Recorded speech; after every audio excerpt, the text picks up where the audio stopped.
Thank you. Good evening, everyone. Welcome to my defense. I'd like to introduce you to my paronyms. His Castro is Jan Basco on the left. So he's one of my close friends. One of his hobbies is also making a very good cocktail. And the second paronym is Dr. Atta Chisari on the right. So his hobby is also joining with me on skydiving. We did in Texel.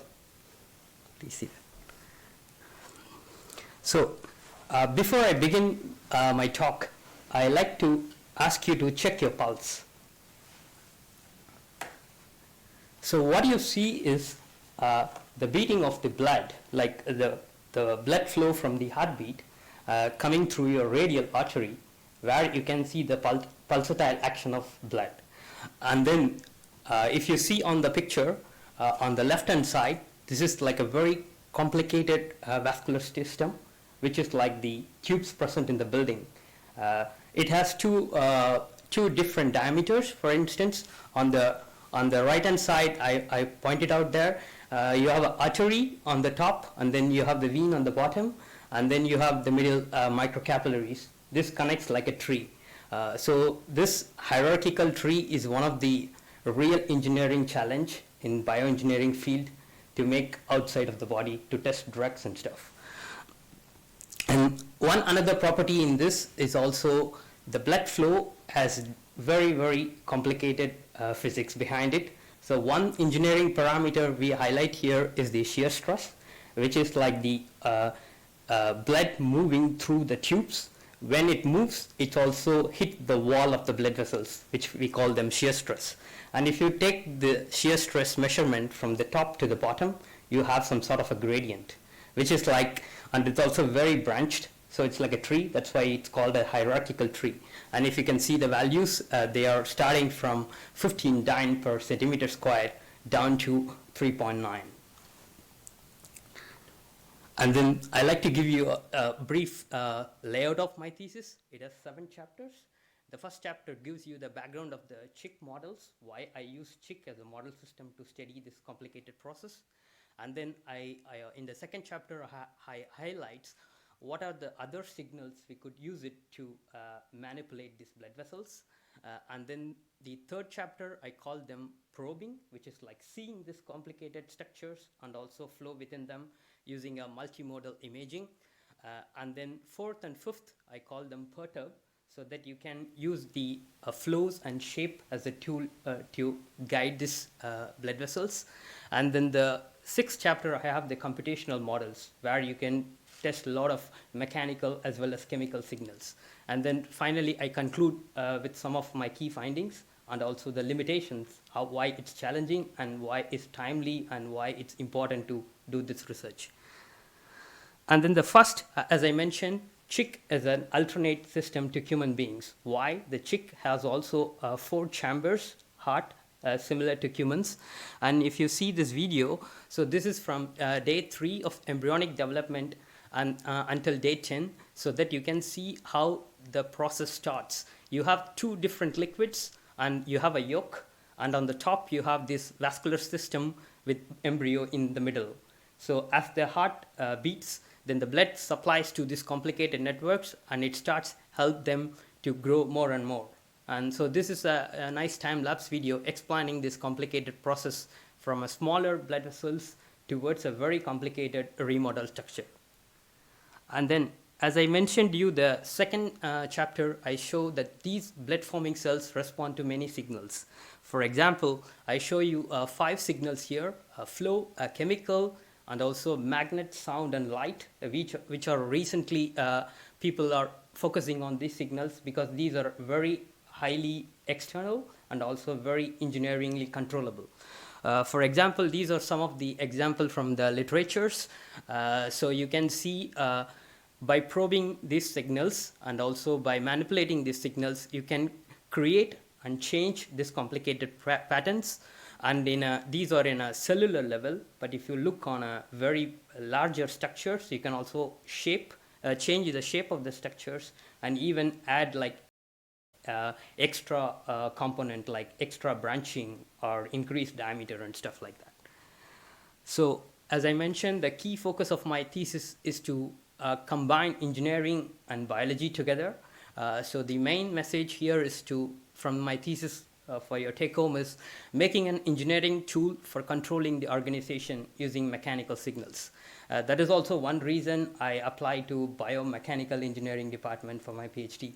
And then, as I mentioned, these three things, probe, perturb, and predict, each also have another layer of complexity. That's why I call them hierarchical, because it's also, the first one is an optical imaging platform, second is a microfluidics, and third is a computational. So these three are different fields, and when you put them multidisciplinary field together, you try to little bit reduce the complexity of the problem, and you can get a solution.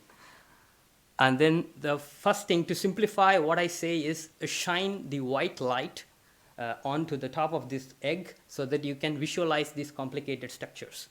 So from day 3 to day 6, you can see how the chicken embryo looks like outside of the eggshell, and so that you can see from different region of interest how the diameter is increasing from top to the bottom, and how are the complicated extra branches coming in different regions.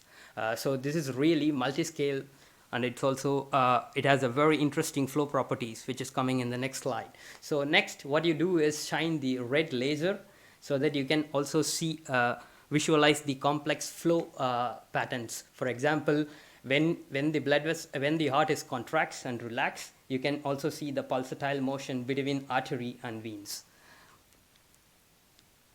And then the third one is you can also shine a green light so that you can see individual red blood cells. Measuring this speed of the red blood cells is very, very important, because since I said it has a multi-scale structures, in the larger vessels you have a more volumetric flow, which meaning you have a more amount of liquid going through those tubes.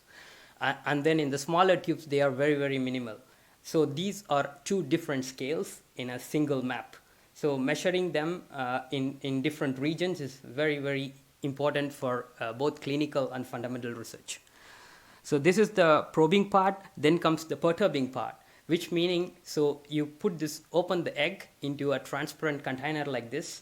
And the nice thing about the chicken system, it's very transparent. You can also put some sort of a microfluidic channel on the top so that you can externally divert them. So for example, you can put some drags, or you can also increase the speed of for the flow, how you can see before and after what are the changes happening. So this is also one engineering innovation we come from our thesis. And then another perturbing chapter is using flow shape as an external cue. So here you can see one example we inspired from plant and fruits. So you have seen a lot of different shaped fruits and vegetables nowadays. And so when they use a plastic mold before the fruit grown completely, and then the fruit can grow within this mold. The same concept we applied in different shaped eggshells. For example, circle to star shape, and you can also get a different change in the blood vessels. And the last one is the creation of these vessel structure using computational models. So this is it looks like an amazing video, but there is a very challenging math behind it. Of course, the equation looks simple, but when you try to code in C++, it takes a lot of your weekends and your evenings. But I'm very happy that I could able to create this with some very nice collaboration from Leiden and Wageningen, so that I can also add some chemical and mechanical signals to test this.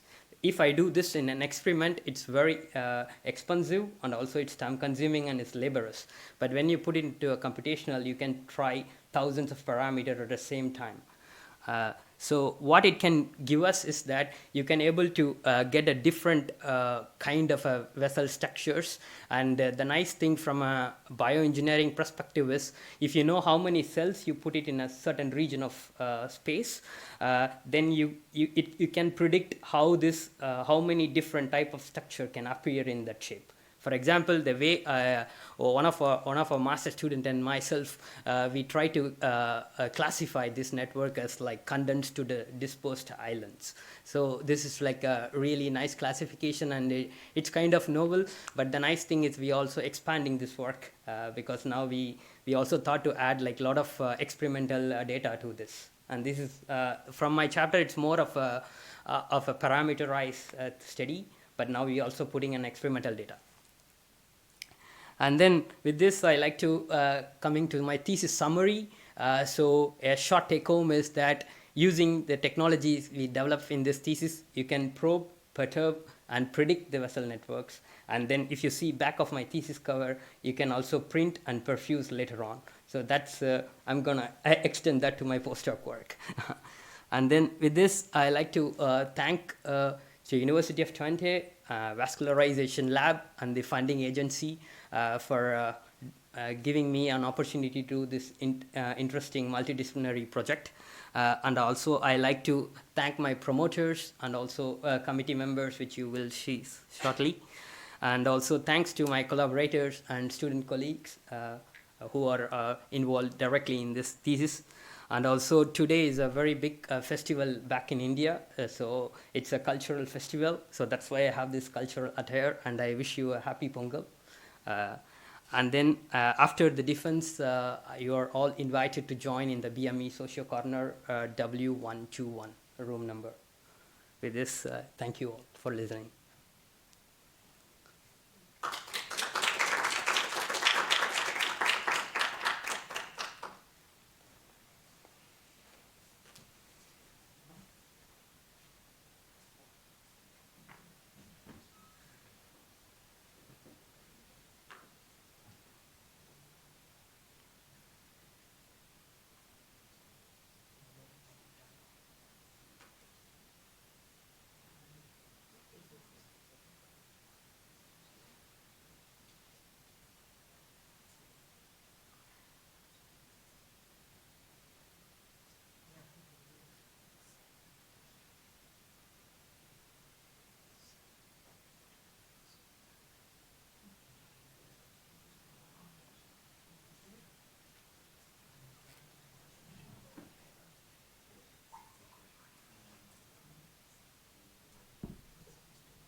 Please be seated.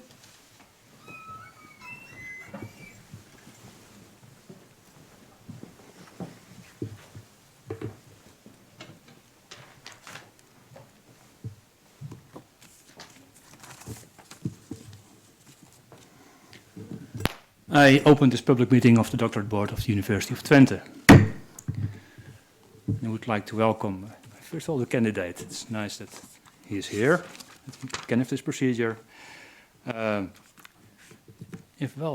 Online also parents and the grandparents of the candidate. We cannot see them, but I hope they can follow this ceremony, this important ceremony, and especially welcome also the committee members from outside of the University of Twente, Professor Merckx from the University of Leiden and Professor Benazaraf from the University of Toulouse. And then just continue also with the University of Twente committee members, and especially the opposition, Professor Steenberg, Professor Leijten and Professor Legak. And next to me, the promoters, Dr. Aukema and Professor Koopman. May I ask the candidate and the paranames to take your position in the room?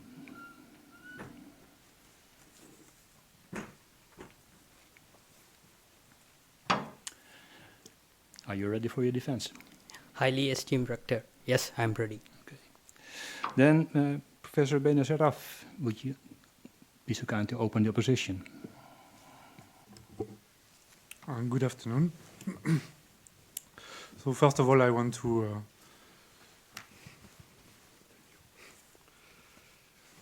mention that I had a great pleasure to read this very complete and multidisciplinary thesis, and it was which is very well written and represents a lot of work. So I will start right away by the first question about this very complex things which is vasculature, and the fact is that you are analyzing the lacunarity, the number of branching, and all of this network, but it's a very complex thing, and it's not always very stereotyped. So the first question that I have is that if you would have to give a rule of thumb of someone who is doing experiment with this system, how many embryo do you think people should have as a control and as an experimental side to be sure that when you are looking at this number of branches, lacunarity, this is not inter-individual variation that you are looking, but really something different between the two conditions? Highly learned opponent, thanks for your kind words and the interesting question. My response is, if you wanted to analyze this complicated structure, the number of embryos, it also depends on how many number of regions you're going to measure it from a single individual embryos. For example, in most of my chapters, I use the whole vasculature, not a small region of interest. So in two chapters, my sample size is limited, because I took the whole embryos, which has a very larger field of view. So I would say current literature, they use 6 number of samples as a minimal one. Very good. So in a related question, I was wondering, because you are talking about this area of interest that you are analyzing, and I know that this embryo, when growing, things are moving with large-scale movement. So I wonder if sometime you observe that some part of the vascular network is kind of like sliding into an area of interest, and do you think it could bias somehow the result, because it would be more branching, for instance, but it's not really more branching, but just more branching that in coming into the region of interest?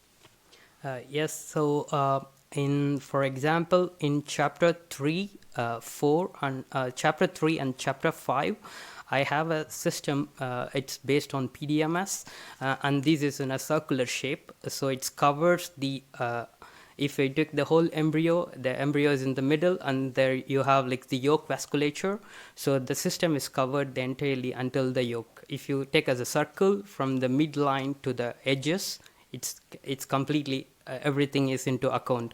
But in chapter 4, if you see, I put it in a cubical shell, where it has the limitation in imaging, because on top of the embryo I have some sort of a microfluidic channels. So there my region of interest is limited to the adjacent part of the channels. if that answers clarifies you. Yes, it does answer partially, but what I was wondering is more like when you do a region of interest that you call arrow 1, arrow 2, arrow 3, then it might be that some vessels kind of slide inside this. So I'm not talking about I'm talking more about the part 3 of the thesis on this analysis. So do you observe that there are some vessels which are at the start outside of the region of interest and after slide in? Yes, from if I include on developmental day difference from day 3 and 4, they are different. You can easily differentiate between day 3 and day 4, but in day 5 it becomes sort of three-dimensional. So some of the vessels are on the top of that. Okay. So that's like a fusion of this CAM membrane, so which make it more complicated. Okay. I would like also to ask a question about the superfusion experiment, where you also analyze this vasculature in the same way. And what you see, it's even though sometimes you describe that as an increase, but it's actually, if I read it well, a decrease in the number of branching and in the number of vessels that you can see over time when the device is on the cam. So I was wondering, did you think about, or are you planning to do a control of this assay where you don't have any flow of PBS, but just the device on the cam to see if putting the device only affects by itself the vasculature or not? Or maybe I misread it, but I didn't find this control, which I think is important if you claim that the flow is interfering. In the pilot experiments, I do have a control. But again, the sample was limited because this is the first time we are adding this microfluidic channel onto the living organism, and also it's a moving one. So the future plans, we thought to add like some sort of testing with growth factors. For that, we do plan to have a control. But in this fourth chapter, at the moment, we do not have the control in the published data. I see. Okay, so that makes sense. I would like to ask the permission to ask the something about the proposition number 6, if it's possible. Can you let one of your partners please read out loud proposition number 6? A scientist tag only should be the research topic and findings. All right. So my question is that my comment on that is that I mostly agree on that, but I also think something which is very important into a scientist career is the mentoring aspect. So how many people are gonna have their PhD in this lab or do their postdoc and develop their career? Well, we know that in some lab it happens, many of them have a good career, and in other lab, unfortunately, much less. So I think it's also an important aspect to a scientist career, and I would like to have a little bit your opinion on that. It's a little bit less scientific, but I think it's an important part also. Thank you, and I appreciate your ask from that proposition number. I completely agree with that about the mentoring part. In my opinion, why I use those statements is sometimes when you work on a multidisciplinary topic, not all have an experience in both trying engineering and biology, at least from my aspect. But my supervisor gave me an opportunity to try to expand my collaborations, so which I also learn a lot. So from my thesis, what I felt is the experience do matter when you find critical during experiments or when you write manuscripts or grant proposals. But when you want to try out something new, I would say this experience shouldn't be a barrier to try something new, because real experienced people don't want to take a risk for a PhDs, but for for example, for ERC advanced or something, people like to take more risk, high risk and high gain. But for PhD things, it's more on a not on a discovery mindset, I would say. So I feel I thought like in a multidisciplinary lab, it need to be have a balance of mentorship and then this thing.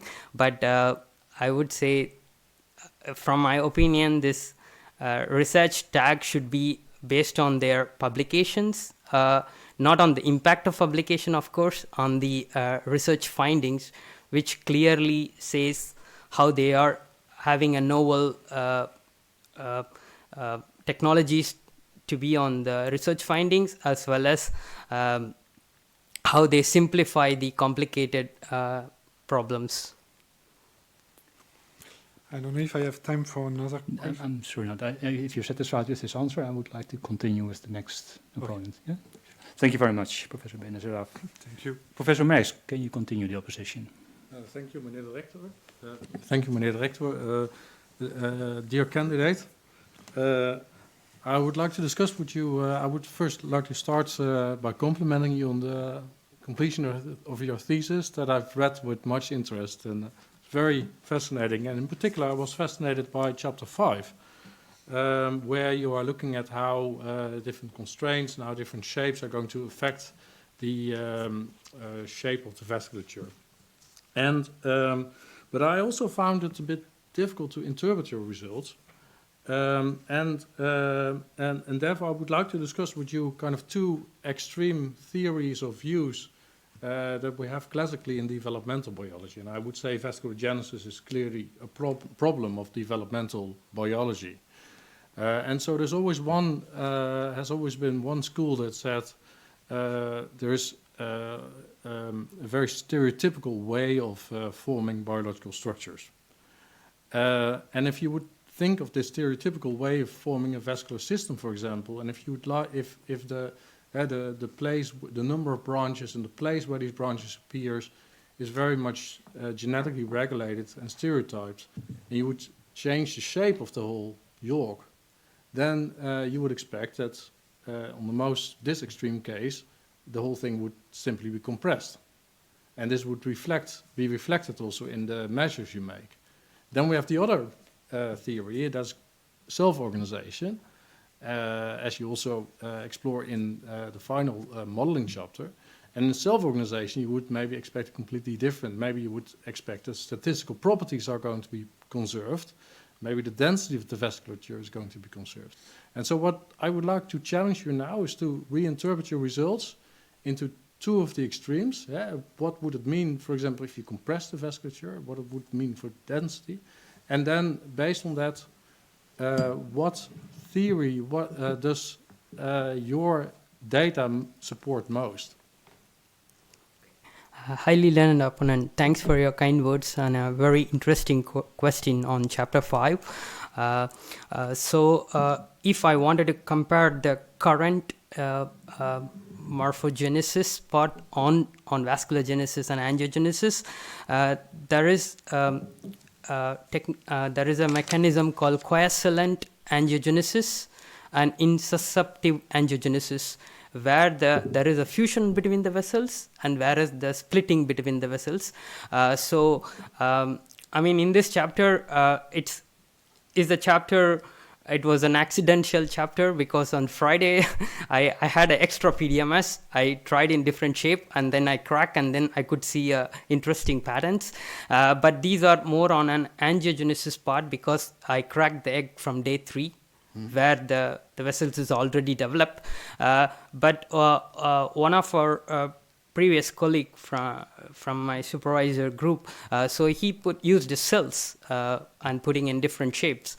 And there he tested already a self-organization. Yeah. So that there is a VGF, expression which is changing from the corners in this different shaped molds. So that's an inspiration for us to start this with the chick. But I would say to study this both the extreme On avian species, it's a little bit challenging. If I'm not wrong, there is a bird expert in the opposition, so I need to be very silent with my words. But there is from quail embryos, I guess people all studied in a different vasculogenesis concept, if I'm correct. Sure. Yeah, it's beautiful how these experiments came about, and I'm surprised that I can imagine this comes from an accidental experiment. What I would like to challenge you maybe in the further work is to compare the difference that you see with these two extremes. So, for example, consider theoretically what would happen if you compress the vasculature, and see what it does for the vascular density, because that would also be a kind of theoretical control that you could use to develop your data. And I'm wondering if you can, maybe already share with us some ideas of how you could use those kind of concepts to kind of have a neutral expectation. Yeah, thanks for clarification. I would say with the cellular POTS model, we can able to do that. By having different patterns of the vessels, which I also highlighted in chapter 6. But the thing is, it's about how you wanted to test. Like, for example, you give a given initial density of cells, and you can see the pattern behavior themselves, or you pre-pattern the vessel structures and try to apply this mechanics on certain points. For example. Okay. Yeah. Yes. Yeah. Thank you. Well, and you mentioned the cellular POTS model. That is a nice bridge to my next question, chapter 6, on which, as you know, we collaborated a little bit. Yes.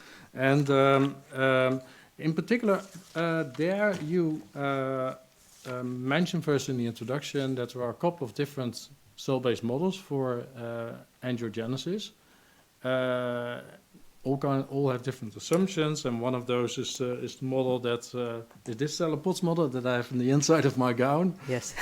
This is the elongation model, cell elongation model. We also have the mechanics model. Then we have a model for attraction to elongated structures. Why did you choose specifically the contact inhibition model that we proposed?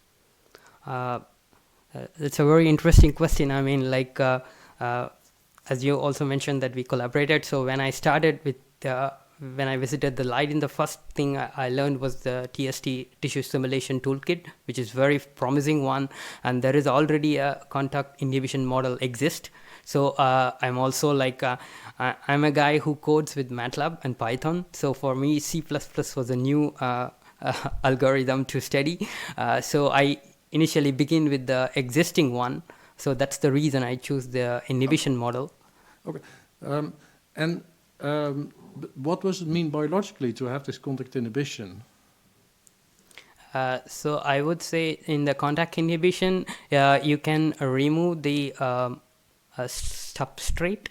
I would say the material part of it, because you can decouple the mechanical and chemical parts separately, I guess. Okay.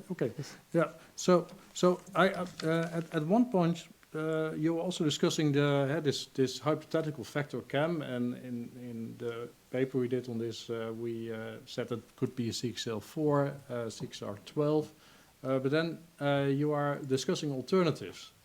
And one of those is, you say, ROS and nitric oxide could be suitable candidates because they have a bit higher diffusion coefficients. And do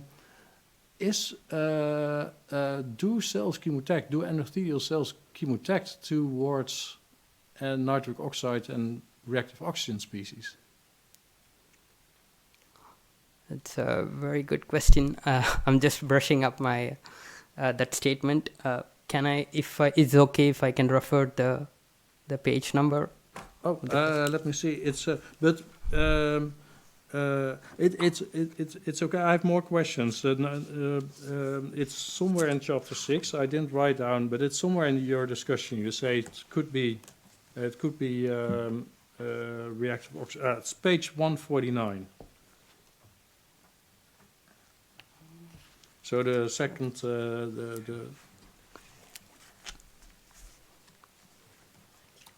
Oh, yeah, it says there. You say it has been implicated in chemotaxis. Okay.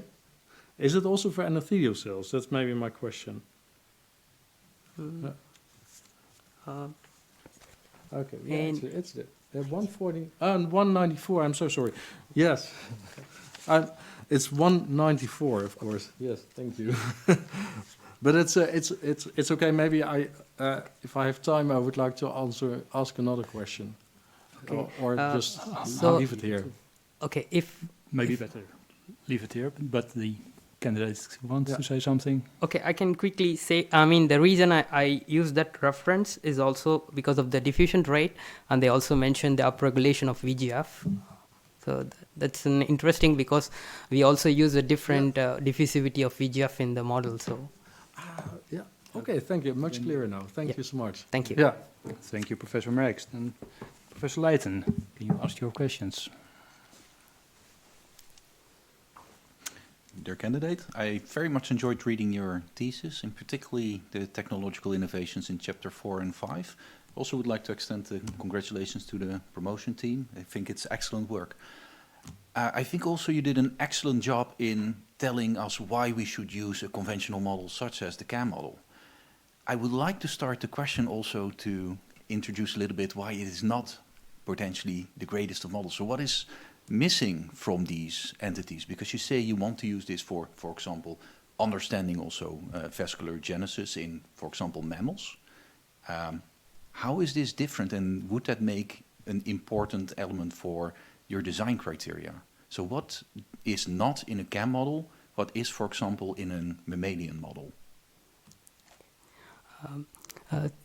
My dear highly learned opponent, thanks for your kind words, and also very interesting on the explanation of why CAM is an interesting than the mammalian model system. So one thing, it's faster in development. For example, if you wanted to study the rate of angiogenesis with different chemicals, it's also very easy to introduce different drugs or different mechanical signals on the top of the egg, and also it's very cheap and less labor intensive, and also you can teach anyone easy compared to complicated cell one. So that's the technical side, my answer. And the biological one, it's also the main thing I can see is the faster in development. So you can see the new branches emerging, fusion and remodeling all within 24 hours. Right, but there is also very important differences between the systems. For example, if you have a CAM model, you culture it in 21% oxygen with theoretically infinite amount of space as far as the first culture days goes. That is something that is very atypical for mammalian models. Would that be important to understand vascular genesis and angiogenesis?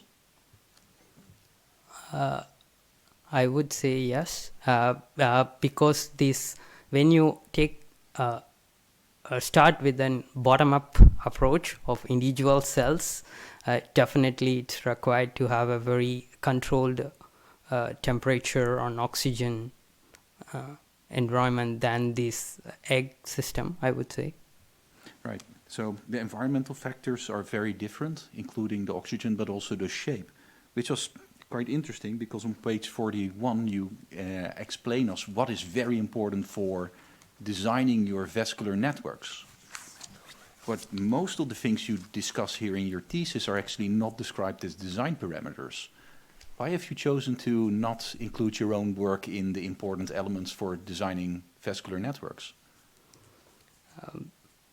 So that's a good question. So here, I mean, this chapter, I was writing a different review, actually. So I just added to this. I mean, I'm now extending this work to include, for example, if you see on, in that chapter, if you see on the vascular network from different species, so that figure I'm expanding at the moment, but I not included in the thesis. Okay, excellent. Thanks for pointing out that.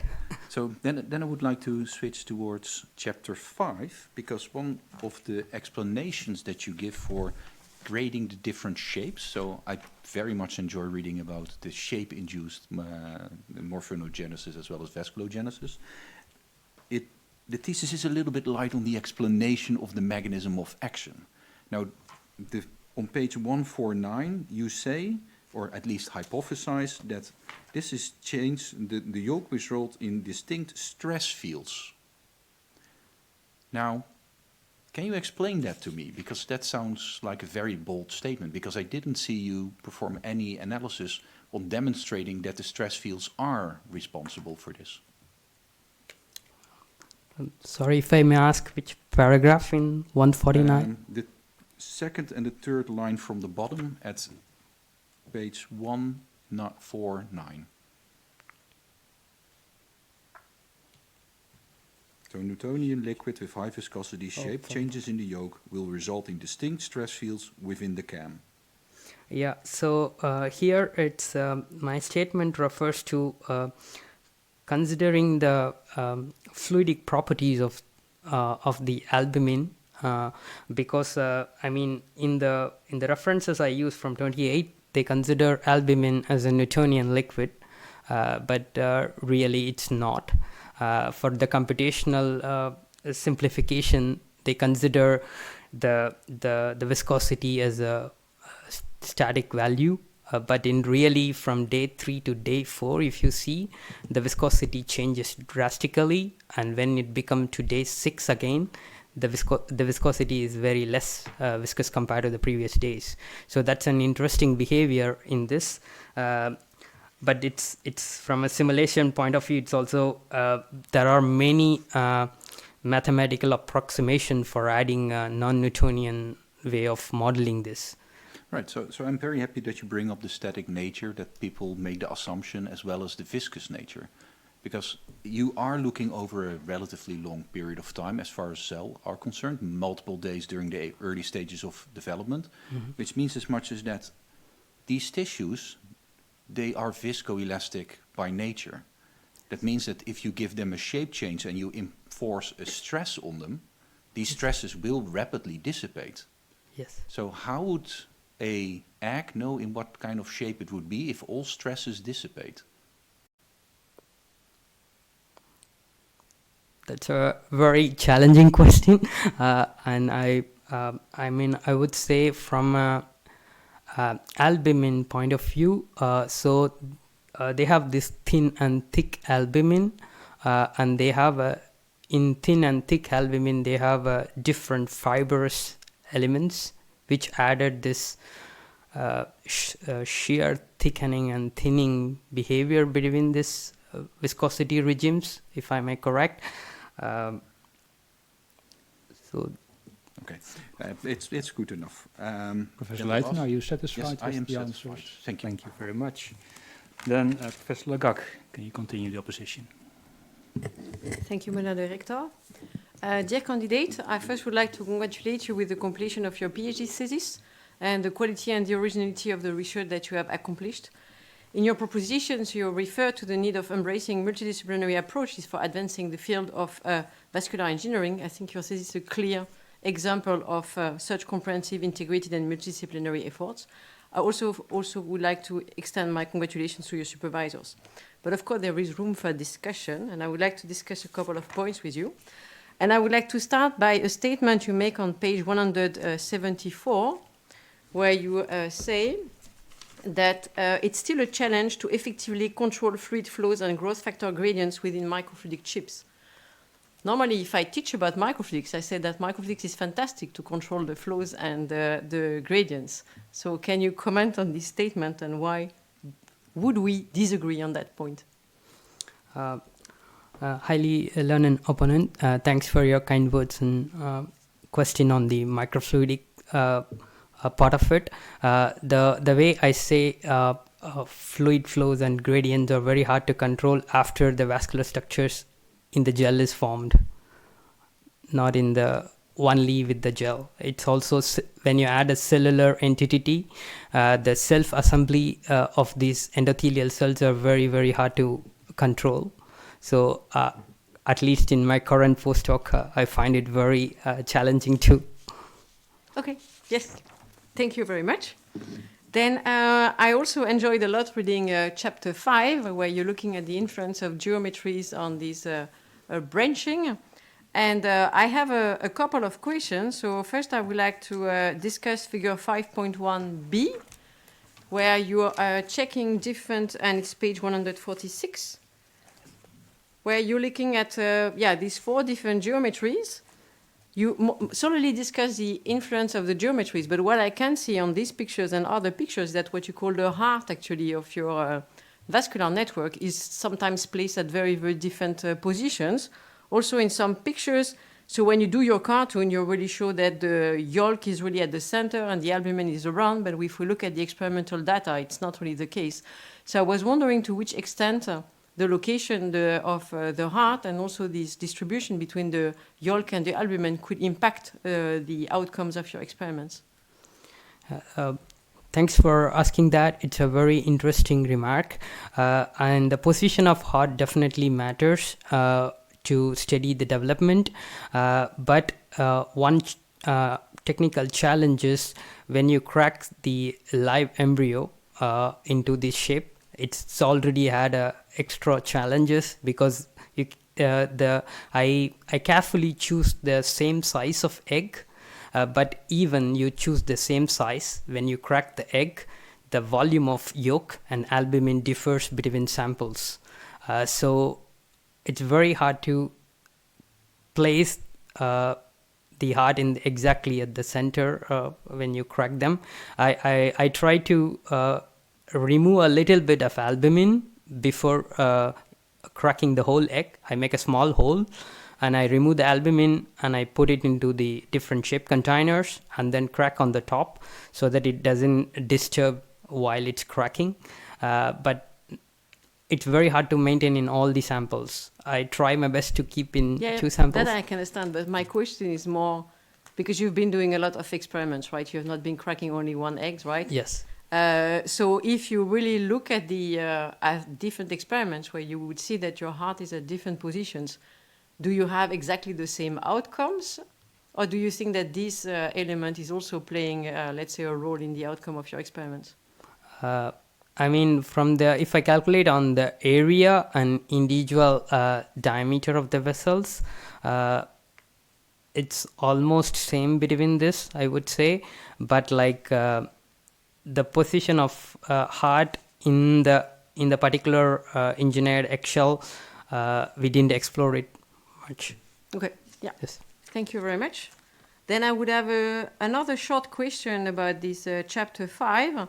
So in one experiment, you're looking at the change in shape. So it's figure 5.6 on page 156. So you're moving from a circular shape to a square, right? You do that for 1 hour, then you bring it back. So you are solely focusing actually on the impact of the shape. But I was wondering, so I didn't make the measurements on the figures you provided, but it seemed that you increase the surface area. So when you move from the circle to the square, you increase the surface area. So do you think that you also apply some kind of forces that would also impact the outcomes of your experiments? Yes, there is like a difference in tension in the cam membrane when you elongate. Yes. Yeah. Yes. So it's more than only changing the shape. You're doing more than that, right? Yes, because that's the parameter. It's very hard to decouple when you use these sort of actuation systems. Okay. Yes. So that clarifies, yeah. And the last series of questions I would like to have. So again, I would like to go back to page 41 that my neighbor has already discussed with you. You make a very long list of all these very important elements that need to be considered when you study vascularization and vascular engineering. Yes. So in particular, there is one element which is called the material component, so the hydrogels. But this is something that we don't really see coming back in the thesis. So the first question I would have is that you discuss different systems where people have been working with GelMA, fibrin collagen, decellularized the extracellular matrix. So what is really important from that aspect? So how would you incorporate that in your model, and what would be the important parameters? Because you have both the chemical and the physical parameters in the hydrogels. Yes, that's a very interesting thing to point out. So the one thing in the material aspect, at least from CAM aspect, I look is the stiffness.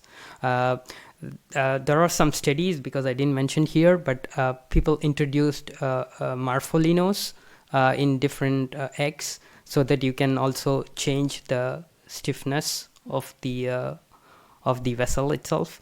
On the material aspect, I mean, because there is not much evidence about albumin structural and material properties, so most of the gels are either alginate or gelma from a bioengineering point. Yes.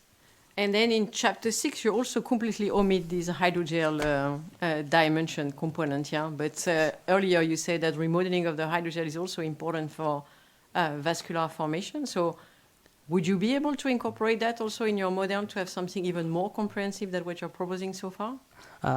That's an interesting point again. Yes, one of my collaborator who is also in the opposition did one of the study by adding different stiffness gradients in the cellular POTS model. It's highly possible, but it also required more expertise because it's two different fields to be combined. Okay. Thank you very much. I'm satisfied, Madam Director. Okay, thank you, Professor Legac. Then Professor Steenbergen, could you continue the opposition? Thank you, Rector. Dear candidate, also congratulations from my side with your nice thesis. It's quite impressive. It's also really a nice book to browse through with great artwork and that kind of things. Sometimes a little bit small, so it was sometimes difficult to really see what you have been doing in detail. Of course, I liked chapter 3, but it's partly because that is the result of a nice collaboration with our group, in particular with Dr. Chisari, was on the left of you. I'm co-author of that, so I cannot ask deep questions about that. I've got one of it for it. You make a statement on page 64, where you tell about, so that's the highlight chapter page, on laser spectral contrast imaging, LSCI. You state, well, it has advantages, but you need a scattering agent such as intralipid. Why is that? Dear highly learned opponent, thanks for your kind words and questions.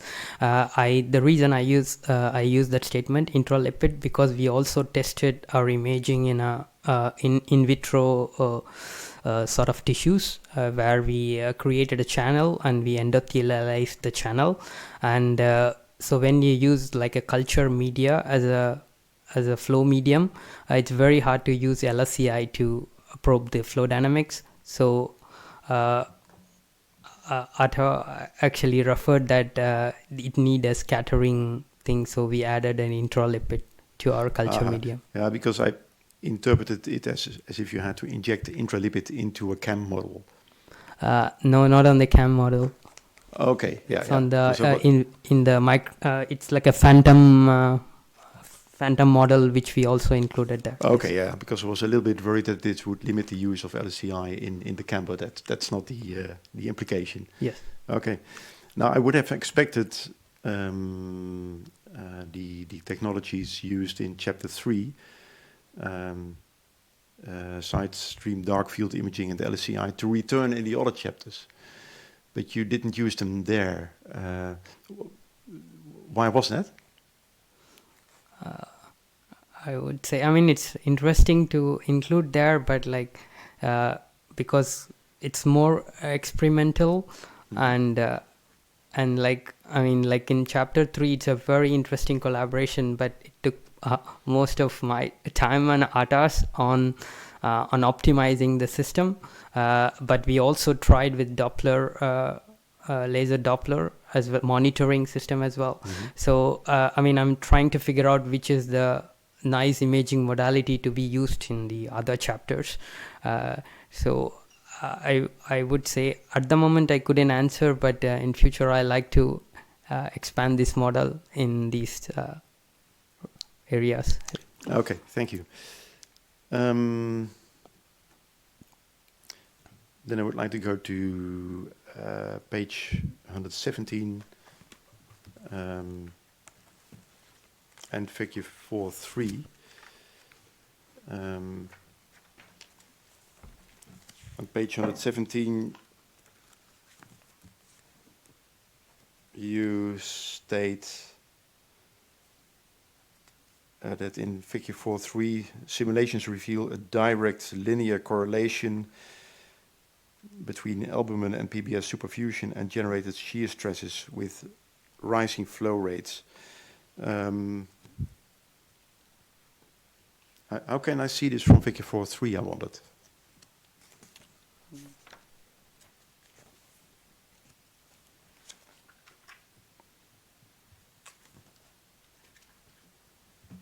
I was pointing out figure 3, 4.3D on the engineered flow channel part, because in the flow channel you use 2 different liquids and it shows kind of a linear trend when you increase the flow rate. Yeah, I believe it's linear, but from the figures it's difficult to see because of the x-axis, which is not linear. So it's more about the presentation, the way in which the results are presented. But it is linear. Yes. Okay, yeah. Okay, thank you. I was a little bit... the next statement you make on page 117 is something about this unequivocally demonstrates that the viscous drag force generated at the interface walls of the flow channel directly perturb the cam blood vessels positioned beneath, as illustrated in figure 4.3a. Now, a little bit blunt question could be, do you need, didn't you know that beforehand?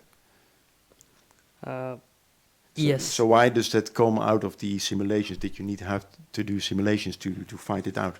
I mean, the simulations we used as the fixed positions, but one experimental challenge is placing, I tried also placing this channel in multiple locations, and we also had this question from the reviewer point of view, and they ask like because my channels, when I place on the top, I make sure it's like fixed, but there is also a little bit of out of plane. Sometimes the channel also moves, so I need to make sure all the 4 sides are be fixed properly, because in the channel bottom there is no like a substrate, so it's an open channel, and there is a fluid, so I need to have a very precise control of fluid going through that. But it's not, in some cases it's also very hard to control that, even though microfluidics is meant for fluid precision. But when you have as I pointed out you in the previous chapters, there is a change in the viscosity of albumin. When there is always immediate contact with the PBS due to developmental, there is also change in viscosity, which is very hard to maintain. So that's why we used a Newtonian based model on the computational side. Okay. Yes. Yeah. Still on figure 4.3, then on figures BC and G and H. Well, you can see that there is velocity and there is shear stress in a large volume in the albumin. In figures G and H, you can see that. So that it actually means, because the liquid is Newtonian, has been assumed to be Newtonian, that there is motion all over the place, basically. Yes. But that seems to me as if you have a kind of egg mixer here, where if this had to present reality, it completely would destroy the cam layer, which is somewhere in between. So is that true? No, in the simulation, I didn't add any cam layer. I just use only 2 different liquids and see the velocity field distribution on 2D model. So there is no cellular layer imposed on this CFD model. Okay, but in practice, in your experiment, you won't mix the entire egg. No. You have the cam layer, and everything that's below it will maybe deform a little bit. Yes. But it's not a continuous change. No, it's not mixed. Yeah, yeah. It's not mixing. So then, what is the real value of these simulations? What did it make clear to you? So in the simulation, this data in the interface on the eggshell is just additional data which I got, but the real data implies only on the flow channel, because when you have different liquids, how because I was trying with different widths and the length of the channel and how to place them in the eggshell. So that is the main finding from this simulation, I would say, not the other parts. Thank you, Mr. Biedel. Discussion must be continued at another place, I'm afraid. Can you please, with your pardons, take place in the audience again?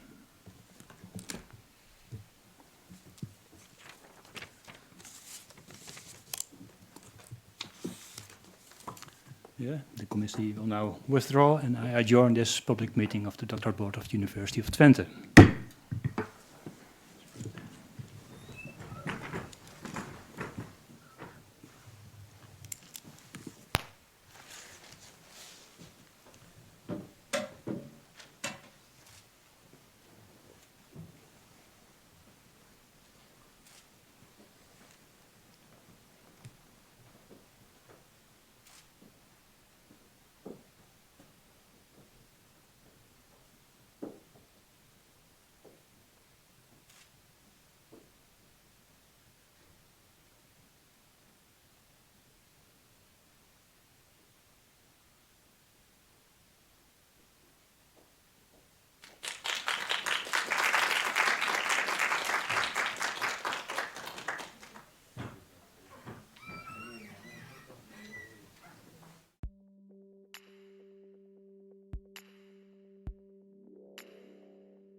I reopen this public meeting of the Doctorate Board of the University of Twente.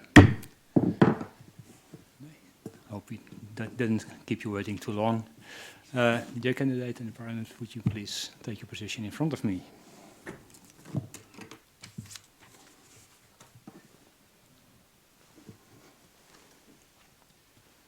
The Doctorate Board of the University of Twente, represented by us, has examined your dissertation and heard your defense. The Committee of Deans has decided, in accordance with Article 7.18 of the Law on Higher Education and Scientific Research, to admit you the degree of doctor. I request the promoter to carry out the appointed task.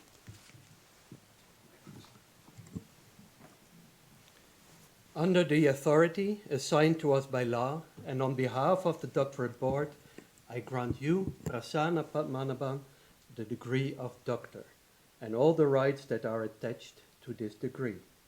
As evidence of this, we present to you this diploma signed by the Rector Magnificus, the Secretary of the Graduation Committee, and your promoters, validated with the seal of the University of Twente.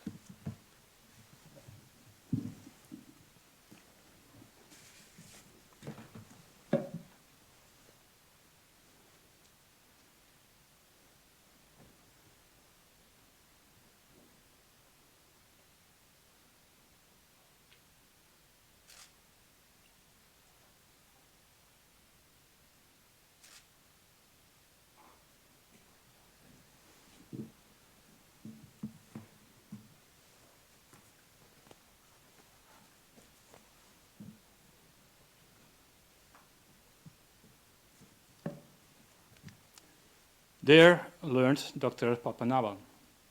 Let me congratulate you, also on behalf of the university, on your acquired dignity. From now on, you have the right to use the title of doctor. This title implies that society can rely on the quality of your judgment, that you will act with integrity and transparency, and that you will communicate independently about the results and the social relevance of your work. Value the doctoralis as an honorable distinction and a well-deserved prerogative, but always remember the obligations imposed to it towards the scientific community and society.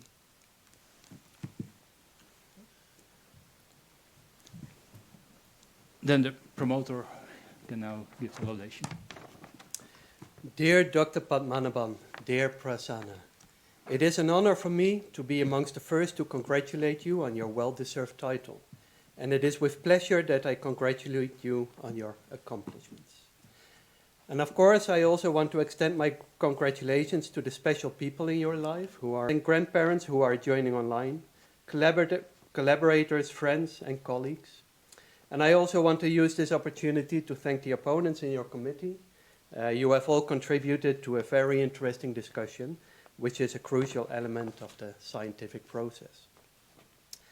Prasanna, I first met you in March 2017 when I was recruiting PhD students for my ERC project, Vask Arbor, which was granted a few months before that time. And I was looking for multiple candidates, including someone with skills in bioengineering and an interest in computational modeling, as a tool to steer and predict the organization of blood vessels and engineered tissues. Your CV stood out due to the large amount of research interns you listed, both in India and in Germany, including prestigious groups at the Max Planck Institute.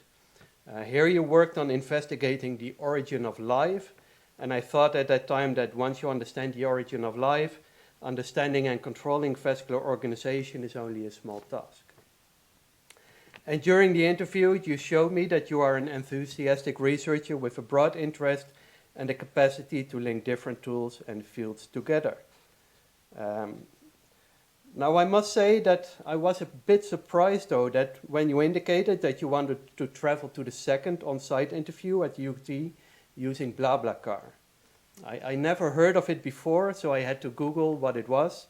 And apparently it's a ride-sharing type of organization where you can also indicate with the number of blas how much you want to talk during the ride. So I guess it was either an out-of-the-box thinking or a way to enhance social interactions with other people. But as these are both great traits to have as a PhD student, I decided to offer you the position. You actually started your PhD then in February 2018, as you were hired on a sort of wildcard position in the project funded by the university, which had to start in 2018. And you also still needed to actually receive your MSc degree, but as you indicated that you had already finished the program and were scheduled to have this diploma ceremony in April, that was of course not a problem. But little did I know at that time that this may have been a pilot study for you to see if you can actually start a specific career phase without finishing the previous one. But more about that later. You started very enthusiastically, initially mainly focusing on establishing the chicken egg cam model in our group, and based on some recent literature on transparent containers that allowed for a better investigation of the developing chicken embryo, you started playing around with PDMS and soon established the first protocols that allowed our group to study vascular organization in an actual living animal model. And even though we found out later that you were not really investigating the vasculature of the cam, but of the yolk membrane, these models provided great systems to further investigate the functionality of vascular networks. And also within half a year, you started to initiate a fruitful collaboration with the group of Wendel Steenbergen to explore different imaging modalities to investigate the chicken egg vascular networks in more detail. And together with Atta, who is one of your paranymphs today, you develop methodologies to not only analyze the vascular network organization, but also the flow of the blood within these networks. And I sincerely want to thank Windot and you also, Atta, for making this collaboration work so nicely. And this was not the only collaboration that you initiated during your PhD.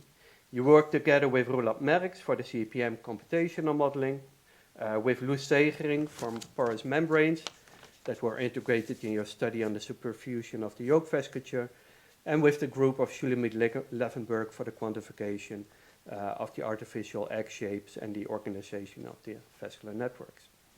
And apart from this, you also contributed your modeling skills to several other collaborative efforts, resulting in multiple publications that are not related to the thesis. It was great to see that you took the initiative to start all this, and I want to thank all collaborators for the contributions to your research and your thesis. And with all of the collaborations that you initiated and with all the student projects that you supervised, you showed your drive to understand complex biological processes with the mindset and the toolbox of an engineer. And on top of that, you also invested in communicating your work and findings to broader audiences. You managed to reach the national finals of the FameLab Science Competition in 2019, where you stormed the stage on a bicycle, if I remember correctly. And as a more recent feat in preparation of this Laudatio, I watched a nice video of you performing a dance with 3 other researchers for Dance Your Science Barcelona 2023. And now you can ask yourself the question, why was Prasanna dancing his science in Barcelona in 2023? If he defends his PhD here today, shouldn't that mean that he was working on his science in Enschede in 2023? No, not Prasanna. I already told you near the beginning of this Laudatio that Prasanna still needed to obtain his MSc diploma when he started this PhD project with us. And since that pilot experiment worked well for him then, he decided to take this line of experimentation to a whole new level when his PhD contract ended in Enschede. In 2021, you applied for a prestigious 3-year EMBL postdoc fellowship. You were selected, which is a huge accomplishment. It's very prestigious and a lot of competition. And you started as a postdoc in 2022. And this means that even though you obtained your PhD degree here today, you are actually close to finishing your first 3-year postdoc. Now, of course, this puts you in a great position for acquiring personal grants that generally look at the length of your career after obtaining PhD. So again, the experiment worked well, and I'm curious to see where your next experiment in this particular research line will take you. Prasanna, I know very well that finishing a PhD thesis while already having other obligations in a new position is very difficult, and I'm proud of you that you managed to produce a wonderful thesis under these circumstances. You have really shown resilience and a drive to succeed, and it was a pleasure to accompany you on this quest as a supervisor. I must admit that I was worried at times and would have liked your defense to be earlier, of course, but you managed, and you managed well. It was truly been a gift and a pleasure to have had you in my group, and I hope that we will be able to work together in whatever form for a long time to come. But for now, celebrate that you finished your PhD and delivered a great piece of work. I thank you.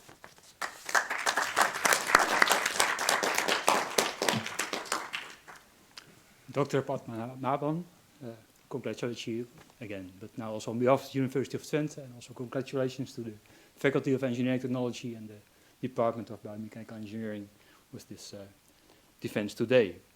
It was very nice to see this work today. It was experiencing the multidisciplinary work that you've performed over the last 7 years then, 7 to 3 years ago, with some extension. You had some intriguing propositions also in the thesis, and you touched upon some nice aspect of serendipity when you discussed just earlier the accidental experiments that you did and gave some nice results. I wish you a great career, Apparently a great academic career that already started 7 and 3 years ago. And I expect that you will rise high up in the hierarchy of academia, which then of course refers to proposition number 5 that you would like to abolish even. But I'm sure that will be all right, and I wish you a lot of happiness also in your life. May I now ask you and parents to take your position in the audience again.